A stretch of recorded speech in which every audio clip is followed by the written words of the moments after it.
जय श्री राम। हम सबके संकट आसानी से हरने वाले श्री हनुमान जी का जन्मोत्सव आने वाला है। हनुमान जी को संकट मोचन भी कहा जाता है। हनुमान जी की भक्ति करने से सभी तरह के भय, रोग, पीड़ा और हर तरह की नेगेटिव एनर्जी से मुक्ति मिल जाती है। चैत्र महीने के शुक्ल पक्ष की पूर्णिमा तिथि को हनुमान जन्मोत्सव मनाया जाता है। इस साल चैत्र महीने के शुक्ल पक्ष की पूर्णिमा तिथि 23 अप्रैल दिन मंगलवार को पड़ रही है। मंगलवार के दिन होने के कारण यह हनुमान जन्मोत्सव बहुत खास है। कई लोग इस दिन को हनुमान जयंती भी कहते हैं, जो सही नहीं है। जयंती उनकी मनाते हैं जो धरती पे है ही नहीं, पर इस दिन को हनुमान जन्मोत्सव कहना ज्यादा उचित रहेगा, क्योंकि मान्यता है कि बजरंगबली आज भी धरती पर सशरीर मौजूद है। वो आज भी सभी के संकटों का निवारण करते हैं, इसीलिए उन्हें संकट मोचन के नाम से भी जाना जाता है। अब आज इस वीडियो में आपको हनुमान जन्मोत्सव का शुभ मुहूर्त, पूजा विधि के साथ उनके जन्म की पौराणिक कहानी बताऊंगी। साथ ही ये भी बताऊंगी कि हनुमान जी की पूजा करने से शनि की वक्र दृष्टि से कैसे राहत मिल जाती है, और साल में 2 बार जन्मोत्सव क्यों मनाते हैं। साथ ही कुछ आसान और कारगर उपाय भी बताऊंगी। बहुत सारी जानकारी एक ही वीडियो में मिलेगी, इसलिए प्लीज वीडियो लास्ट तक जरूर देखना। अगर आने वाले व्रत त्योहारों का रिमाइंडर अपने फोन पर पाना चाहते हो तो पूर्णिमा लिखकर 9821025751 पर व्हाट्सएप मैसेज करना। चलिए चर्चा शुरू करते हैं। पंचांग के अनुसार चैत्र माह के शुक्ल पक्ष की पूर्णिमा तिथि 23 अप्रैल को सुबह 3:25 से शुरू होगी और 24 अप्रैल को सुबह 5:18 पे इसका समापन होगा। इसलिए इस साल हनुमान जन्मोत्सव सूर्योदय में और जिस दिन पूर्णिमा तिथि पूरे दिन की है, यानी 23 अप्रैल 2024 दिन मंगलवार को मनाई जाएगी।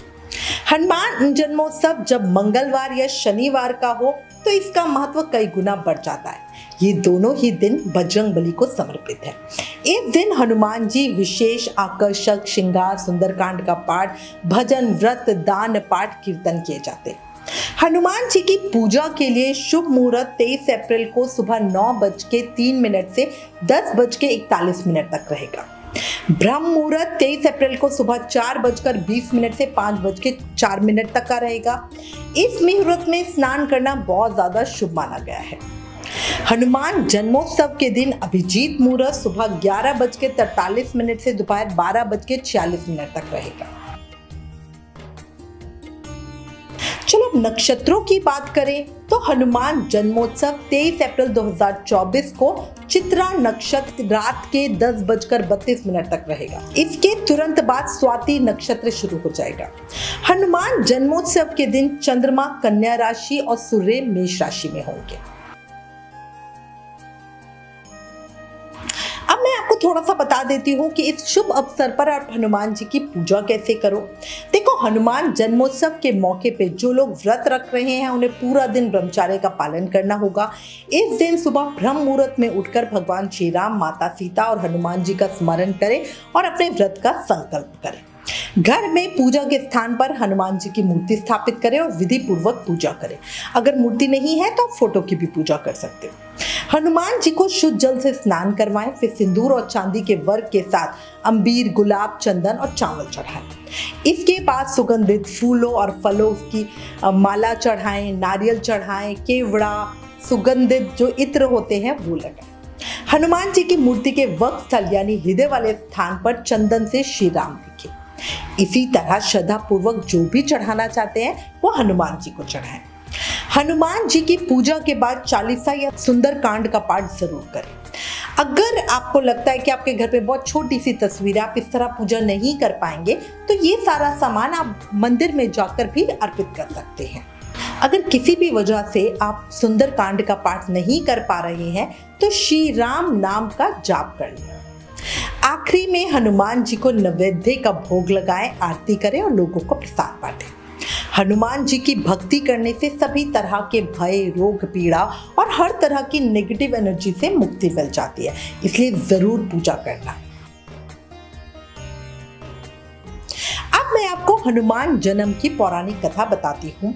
हनुमान जी की माता अंजना पूर्व जन्म में स्वर्ग लोक की अप्सरा पुंजिक स्थला थी, जिनका रूप अत्यंत सुंदर और अत्यधिक मनमोहक था। वो स्वभाव से नटखट और चंचल थी। अपने इस नटखट स्वभाव के कारण इन्होंने दुर्वासा ऋषि की तपस्या को भंग करने की कोशिश की, जिस कारण शापवश उन्हें वानर योनि में जन्म लेना पड़ा। बाद में अंजना माता का विवाह वानर राज केसरी के साथ हुआ। वानर राज केसरी और माता अंजना ने पुत्र प्राप्ति के लिए 12 वर्षों तक शिवजी जी की कठिन तपस्या की, जिससे प्रसन्न होकर भगवान शिव ने वरदान दिया कि उन्हें एक वीर, बुद्धिमान और शक्तिशाली पुत्र उत्पन्न होगा। इसी कारण हनुमान जी को शिवजी जी का 11वां अवतार भी कहा जाता है। कहा जाता है कि माता अंजना ने पवन देव की भी उपासना की थी और उनके समान ही वीर पुत्र का वरदान मांगा था। पवन देव की सभी शक्तियां हनुमान जी में विराजमान है, इसीलिए इन्हें पवन पुत्र भी कहा जाता है। पवन देव की शक्तियों और अन्य देवताओं की शक्तियों की वजह से हनुमान जी बाल्यावस्था से ही बहुत नटखट स्वभाव के थे, जिस कारण वो कभी सूर्य को निगलना चाहते थे, कभी ऋषियों की तपस्या को भंग करते थे, जिस कारण उन्हें अपनी शक्तियों को भूल जाने का श्राप भी मिला था। रामायण में लंका कांड में जामवंत जी द्वारा अपनी शक्तियों का ज्ञान कराने पर हनुमान जी विशाल रूप धरकर माता सीता की खोज के लिए गए थे। रावण की लंका जलाने से लेकर संजीवनी बूटी खोज लाने तक हनुमान जी को प्रभु राम की लंका पर विजय का काफी श्रेय दिया जाता है। अब हमारे पास बहुत सारे प्रश्न आते हैं कि हनुमान जी की पूजा करने से शनि के कुदोषों से मुक्ति कैसे मिल जाती है। तो इसके पीछे एक पौराणिक कथा है। एक पौराणिक कथा के अनुसार जब हनुमान जी माता सीता की खोज करने के लिए लंका में पहुंचे तो वहां उन्होंने पाया कि रावण ने कारागार में शनि देव को बंदी बनाया हुआ। तब शनि देव ने हनुमान जी को बताया कि रावण ने अपनी शक्ति के बल पर बहुत सारे ग्रहों को भी बंदी बनाया हुआ। इसके बाद हनुमान जी ने शनिदेव को मुक्त करवाया, जिससे शनिदेव प्रसन्न हुए और उन्होंने हनुमान जी से कोई वरदान मांगने को कहा। इस पर बजरंगबली ने कहा कि जो भी भक्त मेरी आराधना करेगा उस पर आपके यानी शनि देव का अशुभ फल का प्रभाव नहीं पड़ेगा। तभी से ये माना जाता है कि जो भी भक्त हनुमान जी की आराधना करते हैं उन पर शनि देव की वक्र दृष्टि का कोई नकारात्मक इफेक्ट नहीं होता। इसलिए जो भक्त सच्चे मन से हनुमान जी की पूजा अर्चना करते हैं उन्हें शनि की 7.5 और ढैया के कारण होने वाली समस्याओं से राहत मिल जाती है और यही वजह है कि हनुमान जी की पूजा शनिवार को भी की जाती है। देखो, बहुत सारे लोग हमसे ये भी प्रश्न करते हैं कि हनुमान जन्मोत्सव साल में 2 बार क्यों मनाया जाता है। देखो, वाल्मीकि रामायण के अनुसार हनुमान जी का जन्म कार्तिक माह के कृष्ण पक्ष की चतुर्दशी तिथि पर स्वाति नक्षत्र में हुआ था। इस तिथि को हनुमान जी के जन्म दिवस के रूप में मनाया जाता है। वहीं चैत्र माह की पूर्णिमा तिथि पर मनाई जाने वाले हनुमान जन्मोत्सव के पीछे एक अन्य पौराणिक कथा है। इस पौराणिक कथा के अनुसार एक बार बचपन में जब हनुमान जी को भूख लगी तो वो सूर्य को लाल फल जानकर उसे खाने के लिए दौड़ पड़े। उन्होंने सूर्य को निगलने की कोशिश की, जिससे पृथ्वी पर अंधेरा छाने लगा। जब ये बात इंद्रदेव को पता चली तो उन्होंने हनुमान जी को रोकने के लिए अपने वज्र से प्रहार किया, जिसके कारण हनुमान जी मूर्छित होकर नीचे धरती पे गिर पड़े। जब इस बात का पता पवन देव को पता चला तो वो बहुत क्रोधित हो गए और उन्होंने पूरे ब्रह्मांड की प्राण वायु रोक दी, जिस कारण धरती पर हाहाकार मच गया।